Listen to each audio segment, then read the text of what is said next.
आपल्यासोबत भाजप नेते आणि विधान परिषदेसाठी ज्यांना उमेदवारी मिळालेली आहे असे संजय भेंडे सर आहेत. संजयजी, एक शांत आणि संयम ठेवणाऱ्या कार्यकर्त्याला पक्षाने संधी दिली. असं आहे की अनेक वर्षापासून पक्षालाही वाटत असेल कदाचित, पण योग्य अवसर आला नाही, संधी मिळाली नाही, म्हणून झालं नसेल.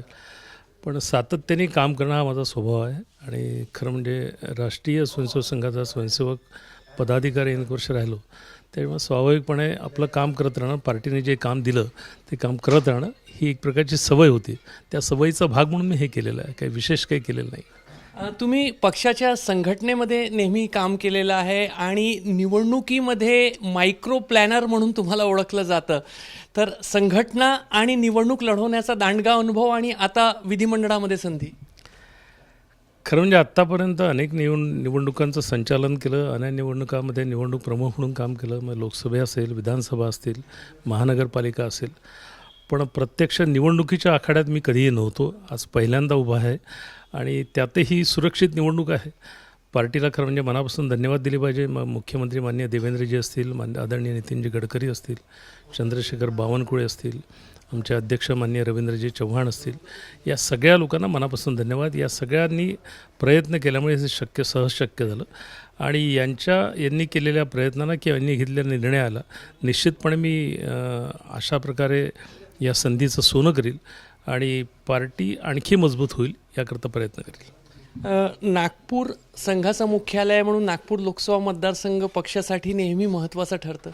गेल्या 3 वेळेला उमेदवार नक्कीच नितीन गडकरी सारखे भक्कम उमेदवार होते, मात्र त्यांच्या 3ही निवडणुकींचं मायक्रो प्लॅनिंग आणि त्यांच्या पडद्यामागून त्यांची निवडणूक लढवण्याचं काम आणि तो संपूर्ण जबाबदारी तुम्ही पेलली. माझ्या आयुष्यातला तो सुवर्णक्षण आहे की नितीनजी सारख्या व्यक्तीच्या लोकसभेच्या निवडणुकीत प्रमुख राहणं किंवा त्यांच्या निवडणुकीचं संचालन करणं, अशा प्रकारची जबाबदारी मिळणं हे माझ्याकरता एक संयोग आहे आणि चांगलं मोठं काम मला करायला मिळालं. यातून जसं त्यांची निवडणूक त्यांच्या विजयामध्ये परिवर्तित झाली, त्याप्रमाणे माझ्यामध्येही काही बदल झाला आणि मी देखील अनेक गोष्टी शिकू शकलो, अनेक लोकांशी संबंध आले आणि यातून निश्चितपणे माझ्या कामाला एक प्रकारची गती मिळाली आणि माझ्या कामात सुसूत्रता आली. त्याचं कारण केवळ या निवडणुकीचं संचालन आहे. निवडणुकीत अनेक प्रकारचे लोक भेटतात, अनेक प्रकारचे मतदार भेटतात. या सगळ्या लोकांना समजावून सांगणं, कन्व्हिन्स करणं आणि नितीनजीसारखा कद्दावर नेता हा लोकसभेत जावा यासाठी प्रयत्न करणं हे आम्ही केलेलं आहे. नक्की राजकारणामध्ये सामाजिक समीकरणंही साधले जातात. आपण कुणबी समाजाचं प्रतिनिधित्व करता. काय कुणबी समाजासाठी आपण करणार? आणि एक प्रश्न माझा की गेल्या काही काळामध्ये मराठा आरक्षणाचा विषय असो, कुणबी समाजामध्ये एक अस्वस्थता होती.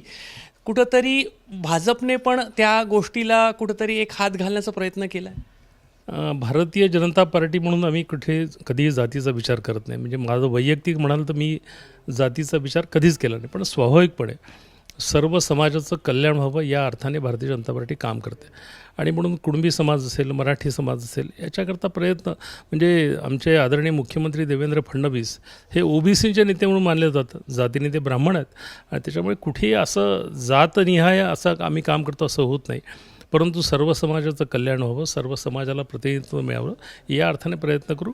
आणि राहिला भाग मी कुठल्या समाजातला आहे, त्या समाजाचं भलं होईल की नाही, तर निश्चितपणे त्यांचंही भलं होईल. सगळ्या समाजाचं भलं करण्याकरता भारतीय जनता पार्टी जर प्रयत्न करते तर निश्चितपणे सर्व समाजाचं भलं करण्याकरता आम्ही सगळे मिळून प्रयत्न करू. तुम्हाला निवडणुकीसाठी खूप खूप शुभेच्छा. खूप खूप धन्यवाद. खूप खूप धन्यवाद. तर ज्या संजय भेंडे सरांनी आजवर अनेक निवडणुका पक्षासाठी पडद्यामागून लढवल्या, त्याचा मायक्रो प्लॅनिंग केला, तेच संजय भेंडे आता पहिल्यांदा स्वतः निवडणुकीच्या आखाड्यामध्ये आहे आणि निश्चितच त्यांना विजयाचा पूर्ण विश्वास आहे. कॅमेरामॅन अतुल हिरडेसह रजत वसिष्ठ, एबीपी माझा, नागपूर. एबीपी माझा, उघडा डोळे बघा नीट.